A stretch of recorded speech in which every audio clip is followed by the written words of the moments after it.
इस बात से तो सब वाकिफ ही है कि भगवान विष्णु के अनन्य भक्तों में से एक है देवर्षि नारद। भगवान विष्णु के परम भक्त नारद जी सृष्टि के रचयिता ब्रह्मा जी के पुत्र है। श्रीमद् भागवत और वायु पुराण के अनुसार नारद जी का जन्म ब्रह्मा जी की जंगा से हुआ था। इन्हें वेदों के संदेशवाहक कहा गया है। मान्यता है कि वीणा का आविष्कार नारद जी ने ही किया था।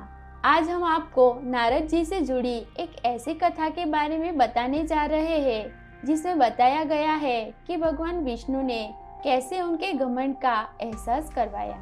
पौराणिक मान्यता के अनुसार माना जाता है कि एक बार नारद मुनि को अपनी भक्ति पर घमंड हो गया।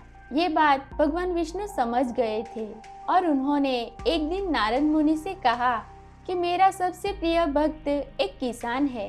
ये बात सुनकर आश्चर्य में उन्होंने पूछा, ऐसा क्या खास है जो वो आपका प्रिय भक्त है?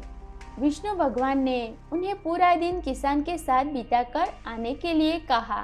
नारद जी उसके पास गए और देखा कि किसान ने सुबह उठकर गायों का दूध निकाला और उठकर भगवान का नाम लिया।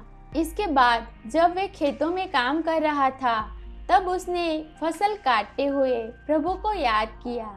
शाम को घर आने पर गायों को चारा देने के बाद श्री हरि का नाम लिया। इसके बाद अपने परिवार के साथ भोजन करने के बाद भगवान को याद करके सो गया।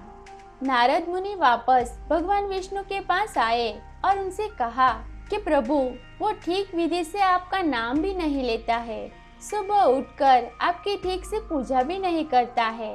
इस पर भगवान विष्णु ने मुस्कुराकर एक अमृत का कलश दिया और कहा कि पूरी धरती का चक्कर लगा कर आओ और एक बूंद भी अमृत जमीन पर नहीं गिरना चाहिए। नारद पूरी धरती का चक्कर लगाकर वापस लौटे तो भगवान विष्णु ने उनसे पूछा कि धरती पर अमृत तो नहीं गिरा। नारद जी ने घमंड से कहा कि नहीं, मैंने आपका काम अच्छे से किया है, मैं आपका प्रिय भक्त हूँ, कोई गलती कैसे कर सकता हूँ? भगवान विष्णु ने मुस्कुराकर कहा कि आज तुमने मेरा नाम कितनी बार लिया या मुझे कितनी बार याद किया? नारद जी ने कहा कि आपने कलश को ध्यान से रखने के लिए कहा था, इस कारण से मैं आज उसी में व्यस्त था, इसी कारण से आपका नाम नहीं ले पाया। भगवान विष्णु ने नारद जी से कहा कि वो किसान पूरे दिन अपना काम करता है लेकिन फिर भी वो मुझे याद करता है, मेरा नाम लेता है। तुम एक दिन भी ये नहीं कर पाए। तुम मेरा नाम इसीलिए हर समय ले पाते हो क्योंकि तुम्हारे पास कोई काम नहीं है। इसी कारण से किसान मेरा प्रिय भक्त है और इसी तरह के लोग मुझे पसंद होते हैं जो हर सुख दुख में मुझे याद करे।